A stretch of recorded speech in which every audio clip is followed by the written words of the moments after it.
नमस्कार दोस्तों, आपका स्वागत है हमारे चैनल वास्तु सफर में। आज हम सुनेंगे मंगलवार के व्रत कथा। व्यास जी ने कहा, एक बार नैमिषारण्य तीर्थ में 88,019 एकत्रित होकर टूटकी से पूछने लगे, हे महामुने, आपने हमें अनेक पुराणों की कथाएं सुनाई हैं। अब कृपा करके हमें ऐसा वेद तथा उसकी कथा बताएं जिसके करने से संतान की प्राप्ति हो तथा मनुष्यों के रोग, शोक, अग्नि स्वरूप, दुख आदि का भय दूर हो। कल युग में सभी चीजों की आयु बहुत कम है। इस पर हमें यदि रोग चिंता के कष्ट लगे रहेंगे तो फिर वे श्री हरि के चरणों में अपना ध्यान कैसे लगा सकेंगे। श्री सूत जी ने कहा, हे मुनियों, आपने लोक कल्याण के लिए बहुत ही उत्तम बात पूछी है। एक बार युधिष्ठिर ने भगवान श्री कृष्ण से लोक कल्याण के लिए यही प्रश्न किया था। भगवान श्री कृष्ण और इस तरह का संवाद मैं आपके सामने कहता हूं। ध्यान देकर सुनने। एक समय हस्तिनापुर की राज्यसभा में योगीराज श्री कृष्ण बैठे हुए थे। तब युधिष्ठिर ने भगवान श्री कृष्ण से क्लिक किया है, प्रभावों, नंद नंदन गोविंद जी, आपने मुझे अनेक कथाएं सुनाई हैं। आज कृपा कर ऐसा कोई व्रत या कथा सुनाई जिसके करने से मनुष्य रोग चिंता तथा भय से मुक्त हो तथा उसे पुत्र की प्राप्ति हो। हे प्रभु, बिना पुत्र मनुष्य का जीवन व्यर्थ है, वह नरकगामी होता है। पुत्र के बिना मनुष्य पितृ आर्ण से छुटकारा नहीं पा सकता और ना ही हुआ पुण्य नामक नरक से उद्धार पा सकता है। अतः पुत्रदायक कोई व्रत बतलाएं। भगवान श्री कृष्ण ने कहा, हे राजन, मैं एक प्राचीन इतिहास सुनाता हूं, आप उसे ध्यानपूर्वक सुनने। कुंडलपुर नामक एक नगर में नंदा नामक एक महाबुद्धिमान ब्राह्मण रहता था। उसका गुजारा जैसे तैसे चल जाता, परंतु वह बहुत दुखी रहता था क्योंकि उसके कोई संतान नहीं थी। उसकी पत्नी सुनंदा पतिव्रता थी। वह भक्तिपूर्वक श्री हनुमान जी की आराधना करती थी। मंगलवार के दिन व्रत करके अंत में भोजन बनाकर हनुमान जी को भोजन लगाने के बाद स्वपूजन करती थी। एक मंगलवार को गृह का कार्य की अधिकता के कारण हुए हनुमान जी को भोग नहीं लगा सकी। इस पर उसे बहुत दुख हुआ था। उसने स्वयं भोजन नहीं किया। प्रण किया कि अगले मंगलवार को हनुमान जी को वह लगाकर ही अन्न जल ग्रहण करूंगी। ब्राह्मण सुनंदा प्रतिदिन भोजन बनाती, श्रद्धापूर्वक पति को खिलाती, परंतु स्वयं भोजन ग्रहण नहीं करती और मन ही मन श्री हनुमान जी की आराधना करती। इस प्रकार 6 दिन तक भ्रमण सुनंदा अपने पढ़ के अनुसार भूखी प्यासी निराहार रही, परंतु 7वें दिन मंगलवार को प्रातः खाली बेहोश होकर गिर पड़ी। सुनंदा की इससे भक्ति से श्री हनुमान जी बहुत प्रसन्न हुए और उसके सम्मुख प्रकट होकर बोले, सुनंदा, मैं तेरी भक्ति से बहुत प्रसन्न हूं, तो उठ और वर मांग। सुनंदा अपने आराध्य देव श्री हनुमान जी को अपने समक्ष पाकर आनंद से निहाल हो उनके चरणों में गिर पड़ी और कहा, हे प्रभु, मेरे कोई संतान नहीं है, कृपा करके मुझे संतान प्रदान करें। फिर हनुमान जी ने कहा, तेरी इच्छा पूर्ण होगी, तेरे यहां एक कन्या उत्पन्न होगी, उसके अष्टांग प्रतिदिन सोना दिया करेंगे। इस प्रकार वर देकर श्री हनुमान जी अंतर्धान हो गए। ब्राह्मण सुनंदा बहुत हर्षित हुई। उसने यह समाचार अपने पति से जाकर कहा। ब्राह्मण देव कन्या का वरदान सुनकर कुछ दुखी हुए, परंतु सोना मिलने की बात सुनी तो बहुत प्रसन्न हुए। विचार किया कि ऐसी कन्या के साथ मेरी निर्धनता भी समाप्त हो जाएगी। श्री हनुमान जी की कृपा, सुबह ब्राह्मणी गर्भवती हुई और 10वें महीने में उसने एक सुंदर कन्या को जन्म दिया। यह कन्या अपने पिता के घर में ठीक उसी तरह से बढ़ने लगी जिस प्रकार शुक्ल पक्ष का चंद्रमा बढ़ता है।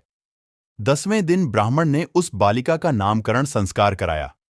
उसके कुल पुरोहित ने उस बालक का नाम रत्नवाला रखा। इस कन्या ने पूर्व जन्म में विधि विधान से मंगल देव का व्रत किया था। रखने वाला का अष्टांग प्रतिदिन बहुत सोना देता था। उस सोने से नंदा ब्राह्मण बहुत धनवान हो गया। ब्राह्मण सुनंदा भी बहुत अभिमानी हो गई। समय बीतने के साथ रत्नवाला 10 वर्ष की हो। यदि एक दिन सुनंदा ने नंदा ब्राह्मण से कहा, हमारी पुत्री रत्नबाल विवाह योग्य हो गई है, अतः कोई सुंदर तथा योग्य वर देकर उसका विवाह करते हैं। यह सुनकर नंदा ब्राह्मण बोला, अभी तो रत्नवाला बहुत छोटी है। तब कैमरन ने कहा, शास्त्रों की आज्ञा है कि कन्या व्यवस्था में गौरी 9 वर्ष में रोहिणी, 10वें वर्ष में कन्या इसके पश्चात रजस्वला हो जाती है। गौरी के दान से पाताल लोक, रोमनी के दान से वैकुंठ लोक, कन्या के दान से इंद्रलोक में सुखों की प्राप्ति होती है। पतिदेव, अगर अक्षरा का दान किया जाता है तो घोर नरक की प्राप्ति होती है। इस पर नंदा ब्राह्मण ने कहा, अभी तो रत्नवाला 10 वर्ष की है। मैंने तो 16-16 साल की कन्याओं के विवाह कराए हैं। अभी जल्दी क्या है ब्राह्मण? सुनंदा ने कहा, आपको लोग अधिक हो गया है। अगर 11वें वर्ष में कन्या का विवाह नहीं होता है तो उसकी मासिक धर्म के रक्त का पिता और बड़े भ्राता को पार करना पड़ता है। शास्त्रों में कहा गया है कि यदि माता पिता और लावण्या को देखते हैं तो विनर के स्वामी होते हैं। नंदा ब्राह्मण ने कहा, ठीक है, मैं कल योग्य वर की तलाश में अपना दूध भेज दूंगा। दूसरे दिन रावण ने दूध को बुलाया और कहा, मेरी कन्या जैसी सुंदर है। दूध स्वामी की आज्ञा पाकर वर खोजने के लिए चल पड़ा। अनेक नगर घूमने के बाद उसने पंप नगर में एक सुंदर ब्राह्मण युवक को देखा। यह बालक, जिसका नाम सोमेश्वर था, बहुत गुणवान था। दूध ने इस सुंदर भगवान ब्राह्मण पुत्र के बारे में अपने शाम को पूर्ण विवरण दिया। ब्राह्मण नंदा को भी सोमेश्वर अच्छा लगा और फिर एक सूरत में विधिपूर्वक सोमेश्वर को कन्या का दान करके ब्राह्मण संतुष्ट हो गए। परंतु ब्रह्मानंदा के मन में तो लोग समाया हुआ था। उसने रतनबाला का कन्यादान तो कर दिया, परंतु यह बहुत खिन्न था। उसने विचार किया कि रत्नबाला आप ससुराल चली जाएगी। इससे जो सोना मुझे मिलता था वह आगे नहीं मिलेगा। मेरे पास जो धन था कुछ तो उसके विवाह में खर्च हो गया, और जो शेष बचा है अभी कुछ दिनों के पश्चात समाप्त हो जाएगा। मैंने इसका विवाह करके बड़ी भूल की। उसने विचार किया कि अब ऐसा कोई उपाय करूं कि रत्नवाला मेरे ही घर में बनी रहे। लोग रूपी राक्षस ब्राह्मण नंदा के मस्तक पर छाता जा रहा था। रात वर्षा यहां पर बेचैनी से करवटें बदलते बदलते उसने एक निर्णय लिया। उसने विचार किया कि रत्नवाला का पति सोमेश्वर उसे अपने घर वापस ले जा रहा होगा तो वह मार में उसका वध करवा देगा और अपनी पुत्री को अपने घर वापस ले आएगा, जिससे नियमित रूप से उसे सोना भी मिलता रहेगा और समाज का कोई मनुष्य उसे दोस्त भी नहीं दे सकेगा। प्रातःकाल हुआ। नंदा ब्राह्मण और उसकी पत्नी सुनंदा ने अपने जमाता तथा पुत्री को बहुत सारा धन देकर विदा किया। सोमेश्वर अपनी पत्नी रत्नवाला को लेकर अपने नगर की तरफ चल दिया। ब्राह्मण नंदा महादेव के वशीभूत होकर पाप पुण्य का विचार भी भूल चुका था। अपने भयानक व करुण निर्णय को कार्य रूप देने के लिए उसने अपने दूध को मार्ग में अपने जमाई कवर करने के लिए पहले ही भेज दिया था। दूध मार्ग में ही छिपकर बैठ गया और जैसे ही सोमेश्वर उसके छिपे स्थान पर पहुंचा, ब्राह्मण दूत अपने स्वामी की आज्ञा का पालन करते हुए सोमेश्वर का वध कर दिया। इसके पश्चात उसने यह समाचार धामण तक भी पहुंचा दिया। अपने जो माता के व्रत का समाचार प्राप्त कर नंदा ब्राह्मण उस स्थल पर पहुंचा और रुदन करती अपनी पुत्री से बोला, पुत्री, मार्ग में लुटेरों ने तेरे पति का वध कर दिया है। भगवान की इच्छा के आगे किसी का कोई वश नहीं। चलता, अब तू घर चलो। वहां रहकर ही शेष जीवन व्यतीत करना। जो भाग्य में लिखा है वही होता है। अपने पति की अकाल मृत्यु से रत्नवाला बहुत दुखी हुई। करुण क्रंदन वर्धन करते हुए अपने पिता से बोली, हे पिताजी, इस संसार में जिस स्त्री का पति नहीं है उसका जीना व्यर्थ है। मैं अपने पति के साथ ही अपने शरीर को जला दूंगी और सती होकर अपने इस जन्मों को माता पिता के नाम को तथा सास ससुर के यह इसको सार्थक करूंगी। ब्राह्मण बंधु अपनी पुत्री के वचनों को सुनकर अवाक रह गया कि वह विचार करने लगा, मैंने व्यर्थ ही जग माता वध का पाप अपने सिर ले लिया। रत्नवाला अपने पति के साथ अपने प्राण तक देने को तैयार है।